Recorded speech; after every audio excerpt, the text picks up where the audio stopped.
উম্মে সুলাইম বিনতে মালহান সুন্দর করে সেজেছেন স্বামীর জন্য।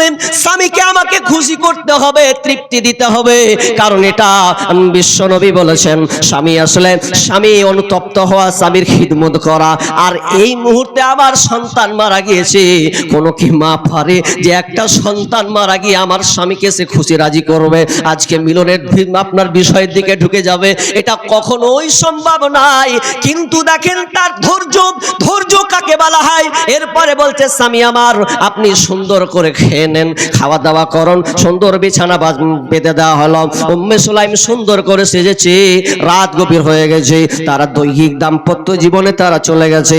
মধুর মিলনে স্বামীকে খুশি করার জন্য তারা একা নিরজন আপনার গোপনে তারা চলে গেছেন। স্বামী স্ত্রী সম্পর্ক হওয়ার পর তা আপনার কিনা জৈবিক চাহিদা মেটানোর পর এবার স্বামীকে বলছে স্বামী আমার আমি আপনাকে একটা কথা বলবো। কি বলম? বলছে কথাটা এই, কেউ যদি আপনার কোন সম্প্রদায় আপনাকে কোনো কিছু আমানত রাখতে দেয়, আর ওই আমানতটা যদি আপনি আপনার কাছে কেউ নিতে চায়, ফেরত চায়, তাহলে কি আপনি তাকে ফেরত দিবেন না? আবু তালা বলছে বিবি রে, কেন দিব না? ওর আমানত আমাকে রাখতে দিয়েছে, যদি ওই ফিরে পেতে চায় তাহলে ওকে ফিরিয়ে দিতে হবে। তখন উম্মে সুলাইম বিনতে মালহান বলছেন ইয়া স্বামী আমার, এ স্বামী তাহলে শোনো, আপনাকে আল্লাহ সুন্দর একটা সন্তান দিয়েছিলেন, ওই সন্তানটা দুনিয়া ছেড়ে চলে গেছে, মারা গিয়েছে। যখন এই কথা বললাম আবু তালহার চোখ লাল হয়ে গেছে। আনাস রাদিয়াল্লাহু তাআলা বর্ণনা করছেন আমার আব্বার চোখ যেন লাল বর্ণের হয়ে গেল, আশ্চর্য হয়ে গেলেন। এ বিবি, কেমন সময় আমাকে আমার ছেলের মরার খবর দিলেন? আমি তো অপবিত্র অবস্থায় আছি, কেন তুমি আমাকে বললে না? হাই হাই হাই, আমি এখন অপবিত্র অবস্থায় রয়েছি, আর এই সময়তে তুমি আমাকে আমার ছেলের মরার খবর তুমি আমাকে দিলে।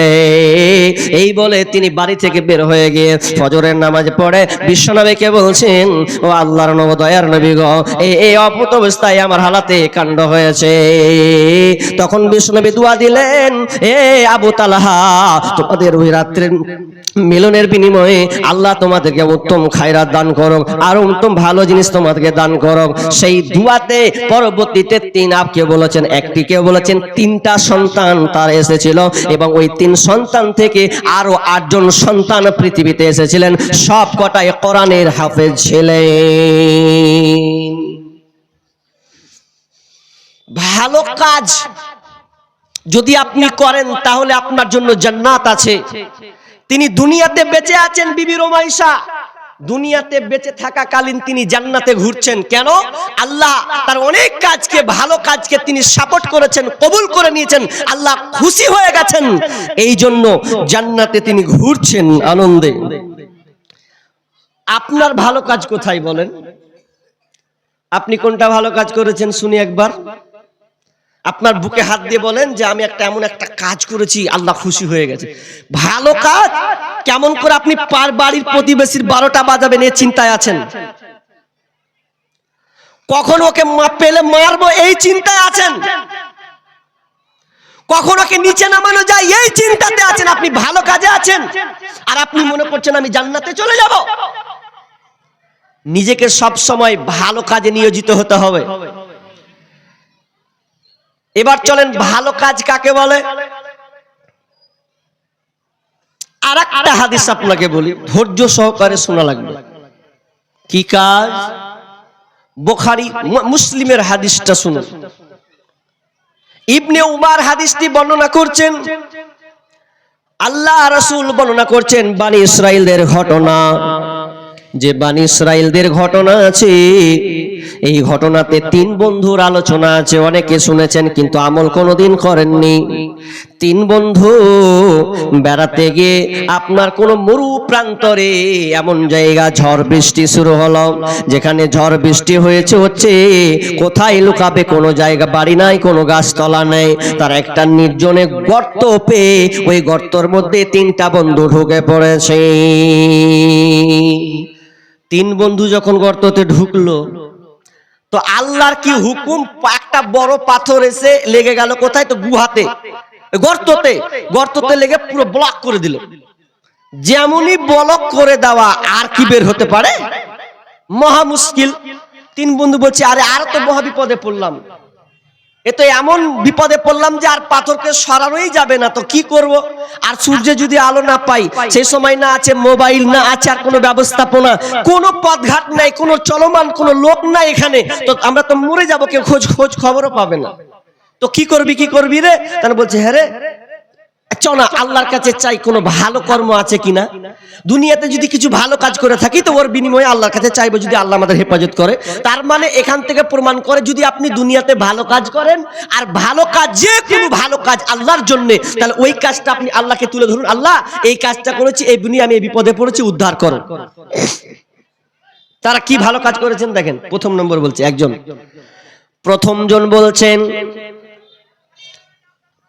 আমি আমার মা বাপকে খুবই ভালোবাসতাম, এই বাপ মাকে এতটা ভালোবাসি যার কারণে আমি ছাগল চড়িয়ে এসে আমার প্রথম বাপ মাকে আমি দুধ দহন করে আমার বাপ মাকে আমি খাওয়াতাম।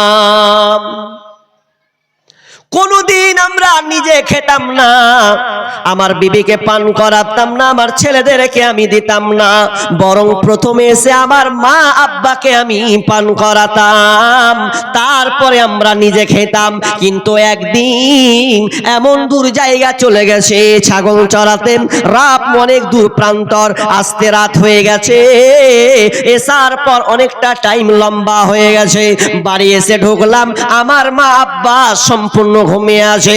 আমি মায়ের জন্য দুধটাকে নিয়ে আসলাম, গিলাসে দহন করলাম আব্বা মাকে খাওয়াবো বলে। এমন সময় আমার আব্বা মা দেখছি ঘুমিয়ে আছে, আমি এটাকে ডিস্টার্ব মনে করলাম, এই জন্য পানিটাকে ধরে, দুধের গিলাসটাকে ধরে আছে, আর ভাবলাম যতক্ষণ পর্যন্ত আমার আব্বা মা না ঘুরবে ঘুম থেকে, ততক্ষণ পর্যন্ত আমিও খাবো না, আমার সন্তানদেরকে খেতে দেব না। অথচ সন্তানরা কান্না করছে, আব্বা তৃষ্ণা লেগেছে, একটু দুধ দাও, কিন্তু আমি দিলাম না, আমার বিবিদেরকে আমি পান করালাম না। আমি নিয়ত করলাম যতক্ষণ পর্যন্ত আমার আব্বা মাকে না দেব ততক্ষণ পর্যন্ত আমিও খাবো না, আমার সন্তানদেরকে দেব না। বাপ মাকে কত ভালোবাসে গো, যে নিজে খাবে না, বিবিকে খেতে আগে বাপ মাকে খাওয়াবে। আর আমাদের বর্তমান অবস্থা, খেয়ে নিয়েছে থালা ভর্তি, তারপরে বলছে আব্বা খেয়েছে রে। আগে আব্বার খোঁজলেন, মায়ের খোঁজ লাগান আব্বা মা খেয়েছে কিনা। কারণ যখন তুমি ছোট ছিলে তখন আব্বা মা আগে সন্তানকে ডেকেছে, বেটা আয় খা, খাচ্ছি বেটা খা, এরকম হয়েছে না হয়নি? আগে সন্তানকে খুলে দিয়েছে, তারপরে মা, তারপরে আব্বা, তারপরে ছেলেকে দিলে হয়তো মা শেষে খাই, যা বাঁচবে তাই খাবো।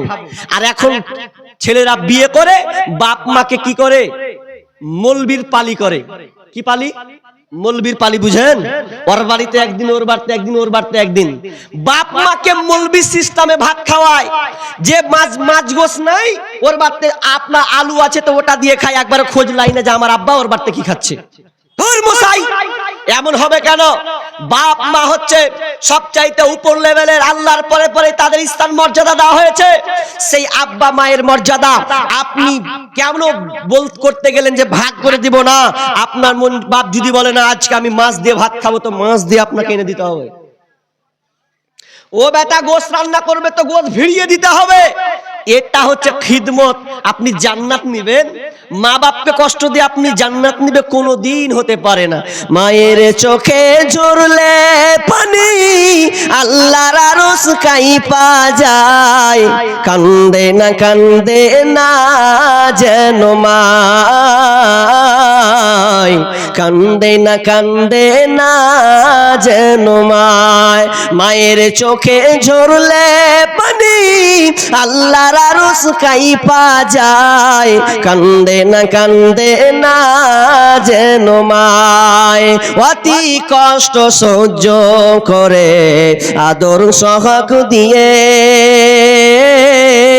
ছোট কালে সন্তানের লালন করে মায় অতি কষ্ট সহ্য করে আদর সহাগ দিয়ে শিশুকালে সন্তানের লালন করে মায় সেই মায়েরই কষ্ট কেহ দিও না এই দুনিয়ায় সেই মায়েরই কষ্ট কেহ দিও না এই দুনিয়ায় কান্দে না যেন মায় কান্দে না যেন মায় বিদেশে বিপাকে যদি সন্তান মারা যায় সবার আগে জানে তাহার জনম দুঃখী মায় বিদেশে বিপাকে যদি সন্তান মারা যায় সবার আগে জানে তাহার জনম দুঃখী মায় নীরবে মা অশ্রু ফেলে নীরবে মা অশ্রু ফেলে সন্তানেরই পানে চায় কান্দে না যেন মায় কান্দে না যেন মায়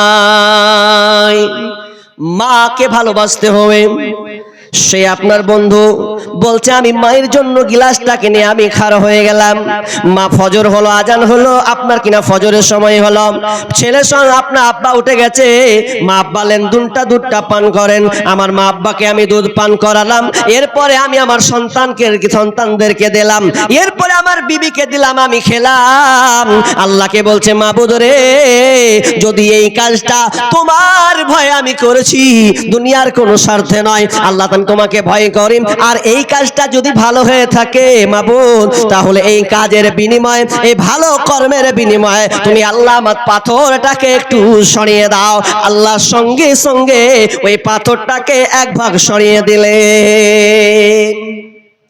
দুই ভাগ এখনো বাকি আছে বের হওয়া যাবে না খালি আলো পাচ্ছে বিশাল পোল্ডার তো এবার ও বলছে আরে ভাই তুই ভালো কাজ করিস না তুই তো করে যদি করে থাকিস তো কহ না আল্লাহকে তখন দ্বিতীয় বন্ধু বলছে ভাই আমি আগে খুব খারাপ লোক ছিলাম খুবই খারাপ আমার মতন জঘন্য ছেলে কেউ ছিল না কেমন জঘন্য ছেলে বন্ধুরে সে বলছে আমি এমন একটা খারাপ ছিলাম যে আমার খালাতো বোনের পেছনে আমি লেগে থাকতাম সব সময় শুধু তাই নয় মেয়েদের পেছনে আমি লেগে থাকতাম কিন্তু সেই রমণীর মধ্যে সেই মেয়েদের মধ্যে আমার খালাতো বোনটা খুব সুন্দর ছিল অপূর্ব চেহারা এত সুন্দর রমণী চেহারা আমি তার প্রেমে পাগল হয়ে গেলাম এই পাগল হওয়ার পরে আমি তাকে প্রস্তাব দিলাম ও বোন তুই কি আমার সঙ্গে খারাপ সম্পর্কে আসবি কিনা এক কথাই তুই কি আমার তোকে কি একটু তোর চাহিদা আমার যে চাহিদাটা আছে তোকে ভোগ করার এই কাজটাকে তুই কি আমাকে দেবে তখন খালাতো বোন বলছে না রে ভাই এই কাজটা আমি কখনো দিতে পারি না কারণ আমার পূর্ণ বডিটা আমার স্বামীর জন্য এটা স্বামী ছাড়া আর দ্বিতীয় কার কোনো অধিকার নাই অতএব আমি নোংরামিতা জেনায় আমি পড়তে রাজি নয়